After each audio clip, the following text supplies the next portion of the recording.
మేము ఇచ్చిన అర్జీని మాకు 3 సంవత్సరాల నుంచి న్యాయం చేయకుండా తెప్పుతున్నారు. మా అమ్మ 70 సంవత్సరాలు, ఆమె నడువులు లేవు.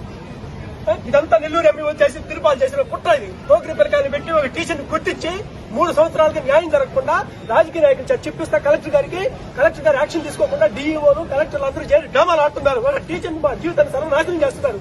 మేము అడిస్తే మేము ఆవేశపరుడు పిచ్చోడని మా మీద ముద్ర రాస్తున్నారు. 3 సంవత్సరాల నుంచి సార్ మా జీవితం సర్వనాశనం అయిపోయింది. నాకు నా భార్యకి మధ్య చిచ్చు పెట్టారు కాపురంలో. ఏ రాజకీయ నాయకుడు చెప్తున్నాడు, ఏ మంత్రి చెప్తున్నాడు, ఏ ఏదో చెప్తున్నాడు. కలెక్టర్ గారికి 3 సంవత్సరాల నుంచి అర్జీలు, ఇదిగో పిల్లకాయల అర్జీలు, ఇదిగో మమ్మల్ని కొట్టించిన రాయి, ఇదిగో రోజు విద్యార్థి చేత కొట్టించిన రాయి.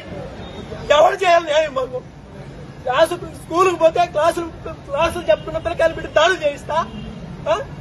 క్లాసులు చెప్పలేదు వస్తున్నాడు డిఓ మొదటి తప్పుడేదా కడుపు పండి మేము తిడతా ఉంటే తిడుతున్నారని మాట్లాడా. ఎన్ని రోజులు సార్ ఇది? మేము ఇక్కడే కూర్చుంటాం, సాయంత్రం దాకా ఇక్కడే వస్తాం మేము న్యాయం చేసిన దాకా.